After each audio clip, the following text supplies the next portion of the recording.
J'ai passé la majeure partie de ma vie de 14 à 25 ans en prison. Oui, je le sais bien, j'y ai passé énormément de temps. À 16 ans, Jesse était inculpé comme un adulte. Qu'est-ce que tu as fait? Je dirais que c'était un crime odieux. Il faut bien l'admettre, c'était horrible. Nous avons volé de la marijuana à 2 gars. Pendant des mois, la femme de Jelly Roll s'est cachée derrière des extensions et du maquillage, tandis que des millions de personnes suivaient chacun de ses mouvements. Puis est arrivé juin 2021. En seulement 23 secondes, elle a levé le voile sur tout.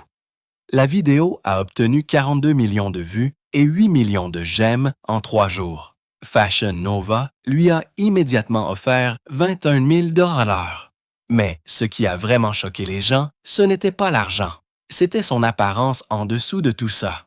Même Jelly Roll était surpris. La femme derrière le glamour n'avait rien à voir avec ce à quoi les fans s'attendaient. Ce seul moment a changé toute sa carrière. Jelly Roll est né très tôt le matin du 4 décembre 1984. Son vrai nom était Jason Bradley Deford. Il est venu au monde à l'hôpital général de Nashville, à quelques minutes en voiture du quartier d'Antioch où il a grandi. Son père, Horace Buddy Deford, vendait de la viande pendant la journée et pariait illégalement la nuit. Certaines semaines, il gagnait à peine 320 $. Sa mère souffrait de troubles bipolaires et était dépendante aux opioïdes. Jason a vu des ambulanciers la ranimer plus d'une fois avant l'âge de 8 ans. Il a dit plus tard que ces lumières bleues clignotantes étaient parmi ses premiers souvenirs. Sa mère a commencé à l'appeler Jelly Roll quand il a commencé la maternelle, parce qu'il pesait 43 kilos, soit 2 fois plus que la plupart des autres enfants. Au moment où il était en 3e année, la zone autour de lui était déjà dangereuse. Le taux de criminalité d'Antioch était élevé et il a vu 2 fusillades en voiture avant même d'être adolescent. À l'âge de 9 ans, ses parents ont divorcé. Sa mère avait vendu l'alliance de son père pour 41 $ pour acheter des pilules. Ce fut le coup de grâce. Ils ont signé les papiers le 1er mars 1995. Jason a été ballotté entre les maisons et a commencé à avoir souvent des ennuis. Rien qu'en 6e année, il a été dénoncé 17 fois pour des bagarres. Le 12 octobre 1997, juste avant son 13e anniversaire, il a frappé un camarade de classe et lui a cassé le nez. Il a été suspendu pendant 10 jours et envoyé en centre de détention pour mineurs pour la première fois. Il y a passé 11 nuits. Et pendant ce temps, il a mémorisé tous les mots de la chanson Juicy de Notorious B.I.G. à partir d'une cassette que quelqu'un avait fait entrer clandestinement. Après sa sortie, il a commencé à changer son fusil d'épaule. Il ne se battait plus seulement. Il a commencé à vendre de la marijuana à l'âge de 14 ans, généralement devant le Sonic sur Nolanville Pike. Chaque soir, il gagnait environ 60 $. Avec cet argent, il a acheté un enregistreur 4 pistes pour 19,99 $ en juillet 1999 dans un magasin de musique locale. Au printemps 2000, il avait également commencé à vendre des pilules. La plupart provenaient des ordonnances de sa mère. Un week-end de bal de promo, il a gagné 450 $ rien qu'en les vendant. Cet argent l'a aidé à créer sa première mixtape. Il en a gravé 200 exemplaires sur le vieil ordinateur de son père et les a distribués depuis son sac à dos derrière Glencliff High School.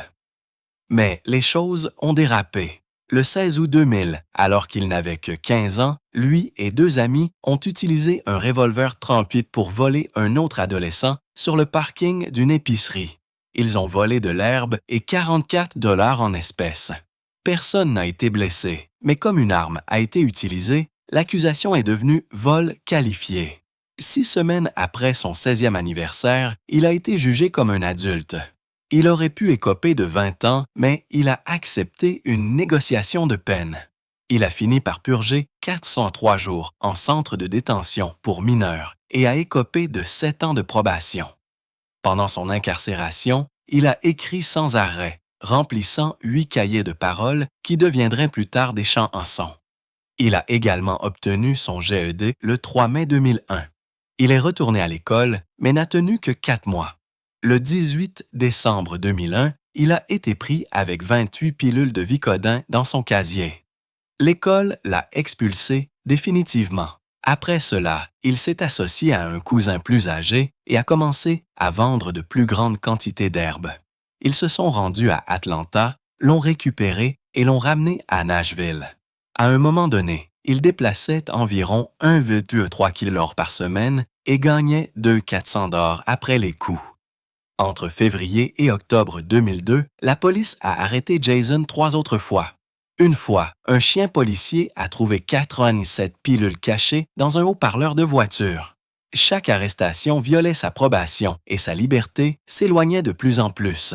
En mars 2002, maintenant âgé de 17 ans, il s'est joint à 2 autres personnes et a cambriolé une maison à Nashville. Ils ont volé 350 $ et un portefeuille. Même s'il n'avait pas d'armes, la loi considérait toujours cela comme un vol qualifié. Il a de nouveau été jugé comme un adulte. Confronté à une autre peine possible de 20 ans, il a plaidé coupable. Il a passé 18 mois derrière les barreaux. Cette cellule de prison ne mesurait que 1,3 m de large et 2,40 m de long, et les lumières ne restaient allumées que 4 heures par jour.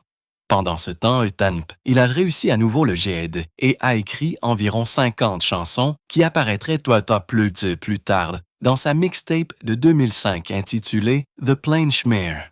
Quand il est sorti, en mai 2004, il a essayé de rester sobre, mais seulement 2 mois plus tard, il a échoué à un test de dépistage de drogue surprise. Son système affichait des niveaux de cocaïne 4 fois supérieurs à la limite légale. Ainsi, le 27 juillet 2004, il a été renvoyé en prison pour 2 ans de plus. Pendant son incarcération, il a manqué la naissance de sa fille, Bailey, le 10 février 2005. Un gardien a glissé une Polaroid d'elle sous la porte de sa cellule. Il a plus tard qualifié ce moment de son signal d'alarme. Il a été libéré en mars 2006, mais sa vie a rapidement dégénéré à nouveau.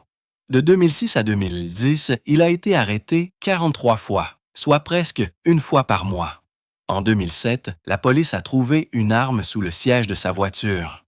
En juin 2008, il a été inculpé pour un cambriolage qui aurait pu l'envoyer en prison à vie, mais il a plaidé coupable à un chef d'accusation de cambriolage, ce qui lui a valu 180 jours de prison et 10 ans de probation.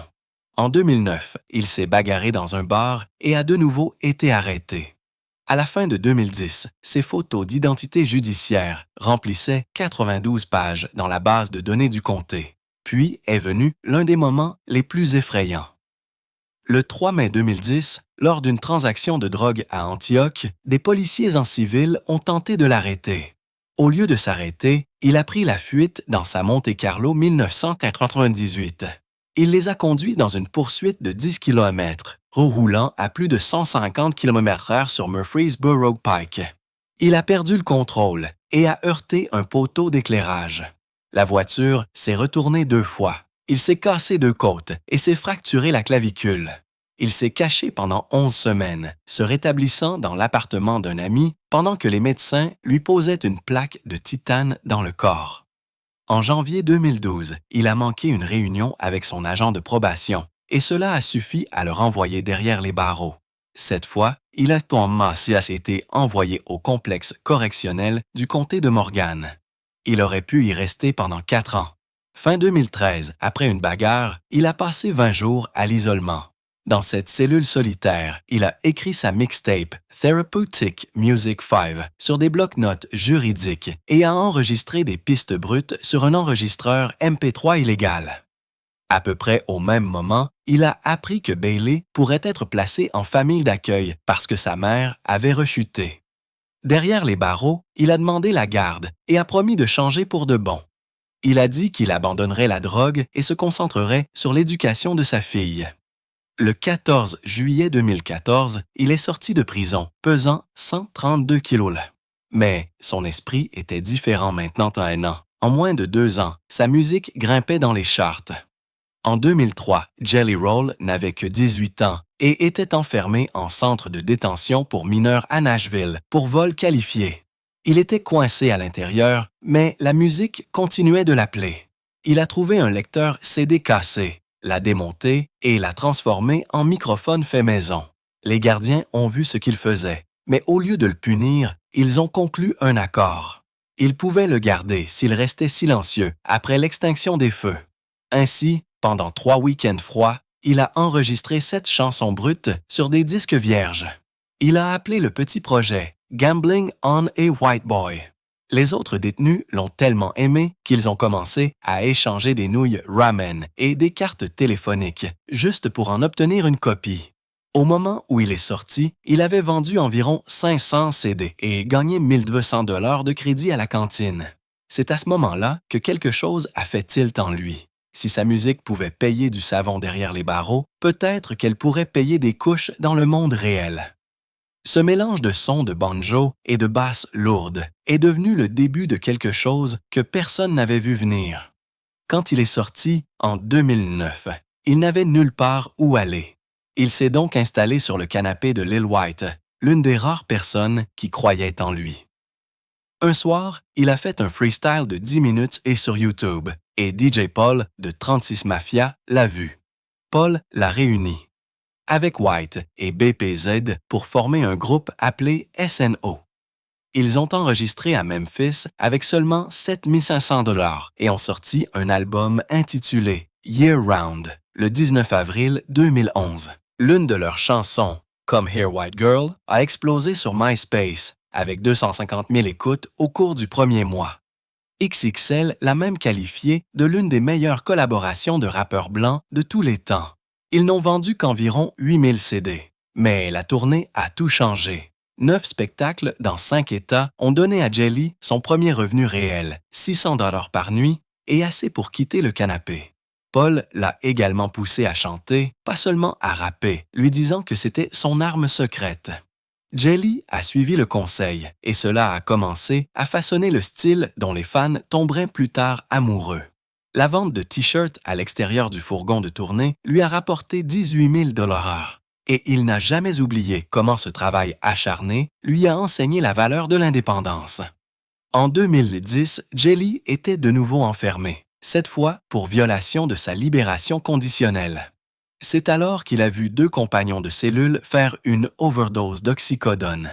C'était horrible, et il a écrit une chanson à ce sujet intitulée « Pop Another Pill ». Il a filmé la vidéo avec Lil White à l'extérieur d'une trap house dans le sud de Nashville et l'a téléchargée sur YouTube le 21 mars 2011. Elle avait l'air brute, mais les gens sentaient la douleur qu'elle contenait. À l'été 2012, elle avait plus d'1 million de vues, ce qui était rare à l'époque pour quelqu'un sans label et sans argent. Un label l'a contacté après cela et, en 2015, la chanson avait dépassé les 6 millions de vues.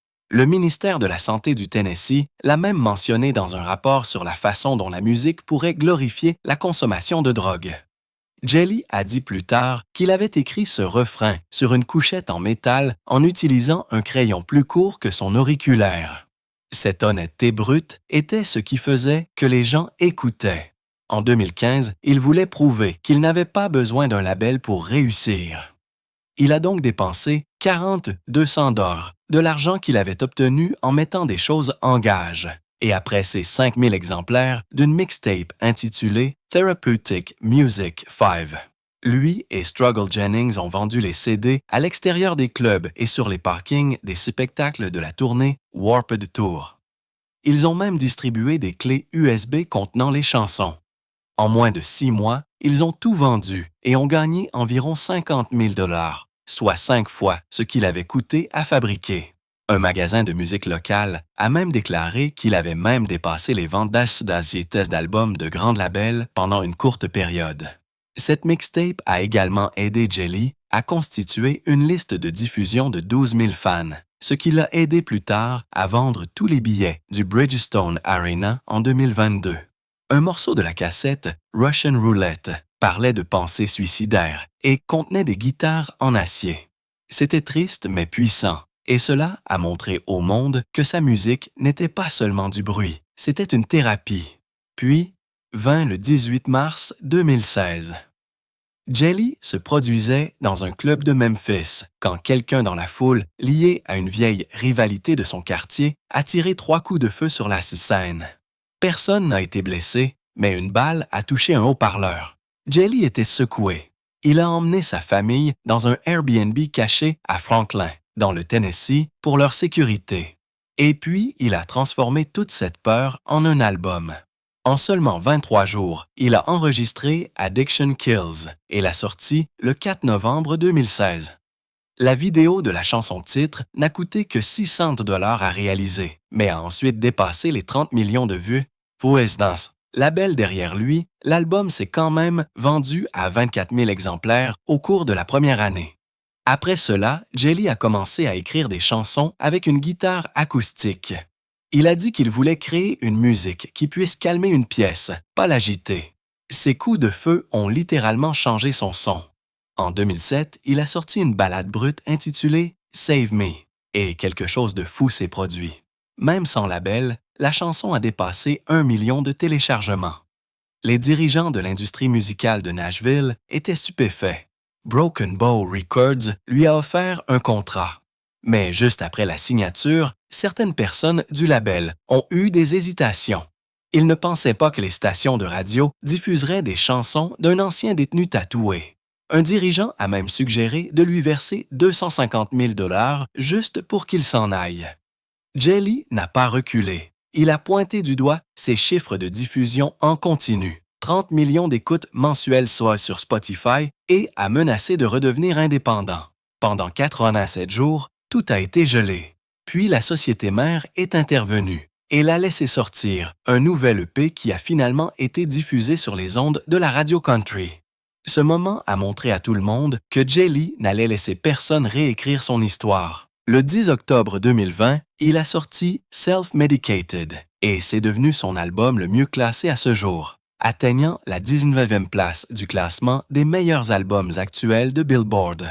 La chanson Promise parlait de sa lutte contre les analgésiques et CMT l'a nominé pour la performance numérique de l'année. C'était une grande victoire pour quelqu'un qui n'avait même pas encore été diffusé à la radio. Mais en coulisses, il était toujours en conflit devant les tribunaux au sujet d'une accusation de vol de 2007 qui l'empêchait de faire des tournées à l'étranger. En décembre 2020, un juge a refusé d'effacer son casier judiciaire, même si Spotify montrait que la plupart de ses auditeurs venaient de l'extérieur des États-Unis. Ainsi, alors qu'il était en tête des classements, il portait également des bracelets de surveillance à la cheville. Ce contraste étrange, la célébrité d'un côté, les audiences au tribunal de l'autre, a fait de lui la star la plus improbable de la musique country. En juin 2022, il s'est associé à Brantley Gilbert pour Son of the Dirty South. Et après 15 semaines, il a atteint la première place du classement Billboard Country Air. Mais les ennuis ont suivi. En août 2023, un jeune fan l'a rejoint sur scène à Milwaukee et la vidéo est devenue virale. Soudain, de vieux articles de journaux sont revenus sur ses 40 arrestations et son séjour en prison. Certaines stations de radio ont même cessé de diffuser la chanson pendant quelques jours. Le 2 septembre 2023, Jelly est passé en direct sur Instagram et a présenté des excuses sincères. Il a admis avoir vendu du poison autrefois et a dit qu'il passerait le reste de sa vie à essayer de réparer ses torts. Ce discours a en fait aidé. Les chiffres de diffusion ont remonté la semaine suivante. Cela a montré que même lorsque le passé essaie de le faire tomber, être honnête l'aide à se relever. Puis est venue l'une des plus grandes soirées de sa vie, le 2 avril 2023. Au CMT Awards à Austin, il a remporté 3 prix majeurs à sa première tentative. Seuls 3 autres artistes dans l'histoire avaient officié cela. Et quelques semaines plus tard, le 25 avril, il s'est finalement produit au Grand Ole Opry. Sur scène, il a choqué la foule en disant qu'en 2006, il vendait des pilules juste à l'extérieur de ce même bâtiment. Il gagnait un 200 $ par nuit en vendant de l'oxy pendant que les gens faisaient la queue pour les spectacles de musique country. Cette honnêteté brutale est devenue virale. Un clip de la nuit a atteint près de 10 millions de vues en seulement 2 jours et l'une de ses chansons est passée numéro 1 sur iTunes le lendemain matin. Les critiques étaient en colère. Les fans étaient fiers. Mais Jelly s'en fichait. Ce moment a clairement montré qu'il ne faisait pas que se produire. Il se confessait, guérissait et transformait la douleur en art. En 2024, il a participé à la tournée Whitsett Chapel, 47 spectacles qui ont rapporté plus de 20 millions de dollars au 23 août. C'était son plus grand moment à ce jour.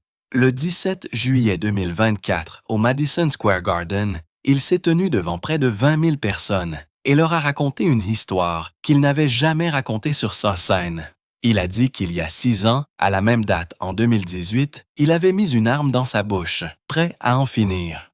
Mais ensuite, sa fille Bailey l'a appelé. Cet appel téléphonique lui a sauvé la vie. Il a joué « Save Me » juste après, la dédiant à tous ceux qui ont un jour répondu au téléphone au lieu d'appuyer sur la gâchette. Le lendemain, les écoutes de la chanson ont augmenté de 37 %. À la fin de la tournée, il avait un disque de platine et une réputation d'une des voix les plus honnêtes de la musique country. Les gens ne venaient pas seulement l'entendre chanter, ils venaient ressentir quelque chose de réel. En 2018, Jelly Roll a commis une énorme erreur sans même se rendre compte de son ampleur. Il venait de sortir une mixtape intitulée Whiskey, Weed and Waffle House en utilisant le célèbre logo jaune de Waffle House sur 10 000 CD. Mais Waffle House n'a pas aimé ça. Leurs avocats se sont empressés de s'en prendre à lui. Ils ont fermé sa chaîne YouTube pendant 1 semaine, ont exigé de l'argent et ont menacé d'imposer de lourdes amendes qui auraient pu tout lui coûter. Jelly Roll n'avait pas grand-chose. Son label avait mis de côté de l'argent pour l'essence et les dépenses de tournée. Mais ils ont dû remettre 10 000 $ juste pour que le problème disparaisse. C'était la moitié de leur budget. Il a même dû vendre sa Chevy Caprice 1996 préférée pour que les choses continuent d'avancer. On avait l'impression que le rêve pourrait être terminé avant même d'avoir commencé. Des années plus tard, il en a ri, disant qu'il vérifiait maintenant tous les logos, même ceux sur les tasses à café. Mais les fans chuchotent encore à propos de cette couverture d'album, la faisant circuler comme un badge secret de l'époque où Jelly a failli tout perdre. Les choses sont devenues encore plus dangereuses en 2021. Tout a commencé avec une parole. Yellow Wolf avait sorti une phrase dans l'une de ses chansons qui ressemblait à une attaque contre Jelly Roll. Jelly n'est pas resté silencieux. Il a riposté rapidement, évoquant de vieux drames de 2009 impliquant des transactions de drogue et de mauvaises relations à Nashville. C'est alors que les choses sont allées trop loin. Les fans ont commencé à le menacer. Certains ont publié son adresse. Quelqu'un a même partagé une photo de l'école de sa jeune fille avec des réticules de visée dessus. En seulement 3 jours, il a compté 42 menaces sérieuses.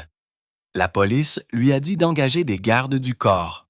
Il a donc dépensé près de 19 000 $ en garde du corps et a ajouté du verre par balle à sa maison. Il a continué à faire des tournées, mais ce n'était plus pareil. L'image du grand gars amical avait disparu. Au Bonnaroo, en 2022, lui et Yellow Wolf en ont finalement parlé en coulisses. Ils ont fait la paix. Mais depuis, Jelly Roll ne voyage jamais seul. Il a toujours un ancien agent des services secrets qui veille au sol sur lui à cause de cette semaine terrifiante.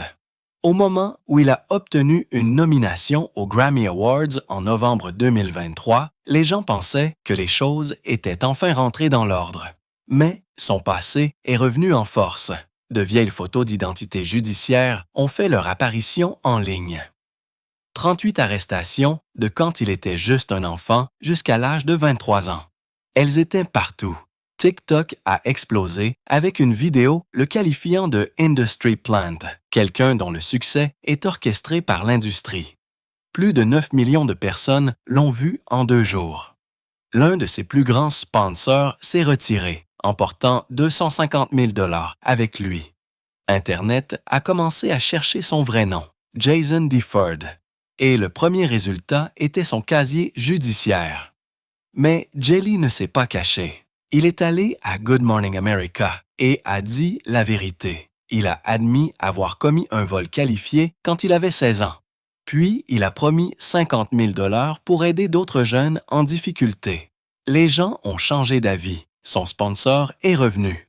Le soutien a afflué. Et même s'il n'a pas gagné le Grammy, les écoutes de son album ont augmenté de 31 %.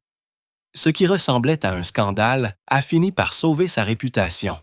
En juillet 2024, un nouveau documentaire Hulu a révélé un secret qu'il gardait depuis des années.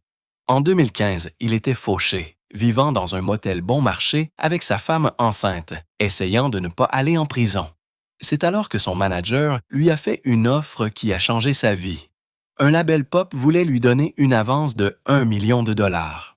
Tout ce qu'il avait à faire était de se nettoyer, d'arrêter l'herbe, d'abandonner les jurons, de perdre 45 kilos. Mais il a dit non. Même sans rien en banque, il ne voulait pas faire semblant. Ce chèque non signé du 12 mai 2015 est maintenant encadré sur le mur de son studio. Il aurait pu prendre l'argent, mais il est resté fidèle à lui-même. 8 ans plus tard, il avait 3 prix CMT, un tube numéro 1 et son visage partout dans les charts country.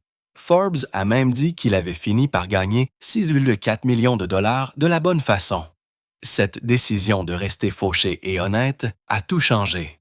Puis vint le procès en 2025.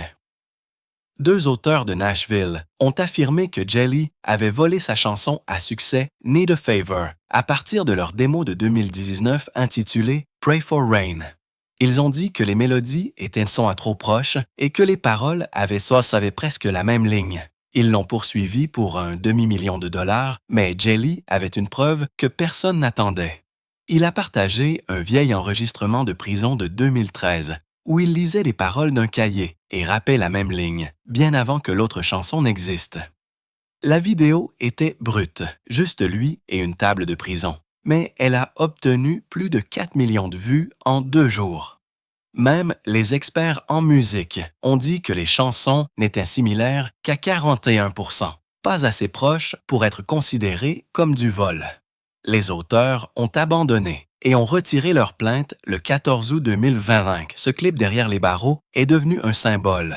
Jelly Roll n'écrivait pas des chansons dans un studio chic. Il les a écrites avec un crayon en prison bien avant que quiconque n'écoute. Tout a commencé avec un spectacle à 27 $ à Las Vegas le 21 août 2015. Jelly Roll n'était que la première partie. Bonnie était un mannequin promotionnel. Ils ont parlé pendant 45 minutes en coulisses, surtout d'addiction. Tous les deux avaient rechuté la même semaine. 2 mois plus tard, le petit ami de Bonnie s'est fait enfermer. Elle a envoyé un texto à Jelly. En février, il dormait sur son canapé. Le 31 août 2016, lors d'un spectacle en direct à Nashville, il s'est arrêté en plein milieu de sa chanson, s'est mis à genoux et l'a demandé en mariage juste devant la foule. Ils se sont mariés moins d'une journée plus tard, dans une chapelle du palais de justice à 1h33 du matin. Le mariage a coûté 86 $, mais la course en Uber jusqu'à la chapelle a coûté 95 $. Il s'en fichait. Il a dit que s'il le faisait, il le ferait avec style. Après cette course, il ne lui restait que 0,61 $ sur son compte bancaire. Mais pour lui, il avait enfin l'impression d'avoir tout. Le 14 septembre 2018, quelque chose de déchirant s'est produit. Bonnie a perdu un bébé à seulement 8 semaines de grossesse. C'était seulement 36 heures après un concert à guichet fermé à Denver. Jelly a annulé les 3 spectacles suivants. À 4 heures du matin, toujours dans sa chambre d'hôtel, il s'est assis à un piano et a enregistré une nouvelle version de Dancing in the Sky. Ce n'était pas destiné aux fans, c'était pour leur bébé. Il l'a publié sur Facebook le 18 septembre. En une seule journée, elle a obtenu 2,7 millions de vues du Voice, mais il l'a supprimée une semaine plus tard. C'était trop personnel. En octobre 2019, Bonnie XO a stupéfié ses abonnés Instagram lorsqu'elle a finalement publié un selfie sans maquillage. Pendant toute une année, même Jelly Roll n'avait pas vu son visage nu. Elle a admis plus tard que des années de bains de soleil avaient dû causer de graves dommages à sa peau.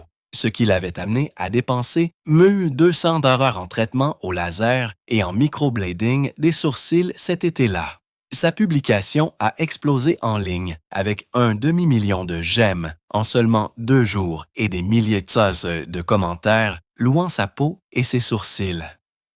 Ce seul moment a changé sa façon de se montrer. Au lieu de se cacher, elle a commencé à partager chaque traitement qu'elle suivait. Les fans se sont sentis vus et un mouvement silencieux d'ouverture a commencé à se construire autour d'elle. Puis est venu un moment qui a tout changé. Le 18 juin 2021, Bonnie a publié un TikTok de 23 secondes où elle a arraché ses extensions de cheveux platine pour prouver que son look était principalement des clips. Internet n'en revenait pas. En 72 heures, la vidéo a obtenu plus de 42 millions de vues et près de 8 millions de j'aime. Ses abonnés ont grimpé en flèche, passant de 460 000 à plus de 5,2 millions à la fin juin. La même semaine, Fashion Nova l'a contacté en lui offrant un contrat énorme, 67 000 $ par publication pour 3 publications. Elle a accepté le 2 juillet 2021. Le paiement de 21 000 $ a été envoyé en Bitcoin, environ 0,643 BTC par publication, ce qui représentait environ 31 000 $ chacun à l'époque. Nielsen a classé sa vidéo comme la 6e vidéo de beauté TikTok la plus engagée de l'année, battant des marques majeures comme Fenty. Mais ce qu'elle a fait ensuite l'a rendue encore plus puissante. Lors d'une séance de questions-réponses privée, elle a révélé que 40 000 $ de cet accord ont été directement versés pour payer une chirurgie dentaire pour une femme qui avait survécu à la violence domestique. Cet acte de gentillesse a suscité une autre vague de soutien et en août, elle avait gagné 600 000 abonnés supplémentaires. En août 2022, elle a recommencé. Elle a téléchargé un court TikTok intitulé « Natural Orney » et a retiré ses longues extensions platine pour révéler un court carré blond foncé qu'elle n'avait pas montré depuis 5 ans. La vidéo a explosé avec 10 millions de vues en une journée.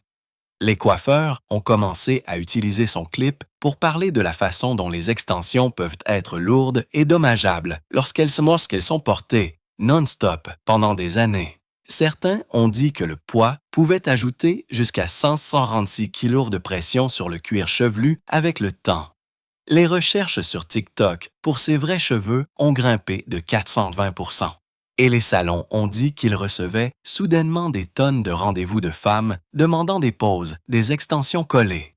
Bonnie a promis qu'elle donnerait des mises à jour régulières sur la santé de ses cheveux, transformant une publication rapide en un voyage continu qui était brut, honnête et profondément pertinent. Sa hardiesse n'a fait que croître. Le 6 septembre 2022, elle a sorti ses mémoires révélatrices intitulées « Dumb Blonde, My Story ». Il y avait une première impression de 25 000 exemplaires, mais il y a eu tellement de précommandes qu'ils ont dû en imprimer 2 fois plus. Au 1er décembre, plus de 101 000 exemplaires avaient été vendus. Ce qui a vraiment secoué les gens, c'est le chapitre 9. Dans ce chapitre, elle accusait un membre proche de sa famille de l'avoir prostituée pour de l'argent d'oxycodone en 2007. Ce chapitre a semé le chaos. 5 membres de sa famille ont fait une vidéo TikTok conjointe niant tout. Leur vidéo est devenue virale avec 12 millions de vues.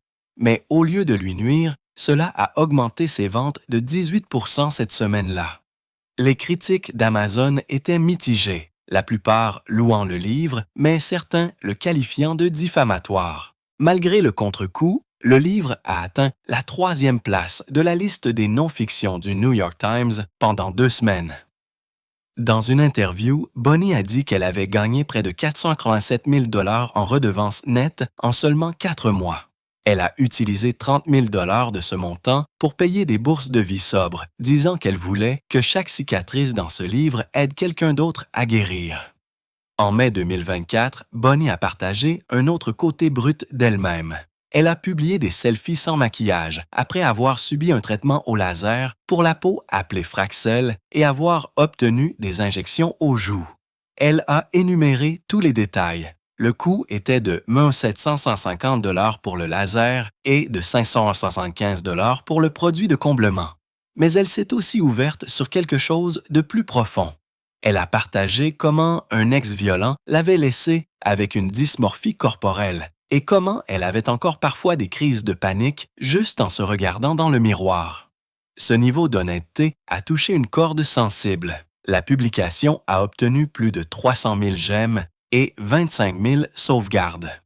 Les dermatologues ont dit que les résultats correspondaient à ce qui est attendu du Fraxel, et les défenseurs de la santé mentale l'ont félicité pour avoir combiné la beauté avec une véritable guérison émotionnelle.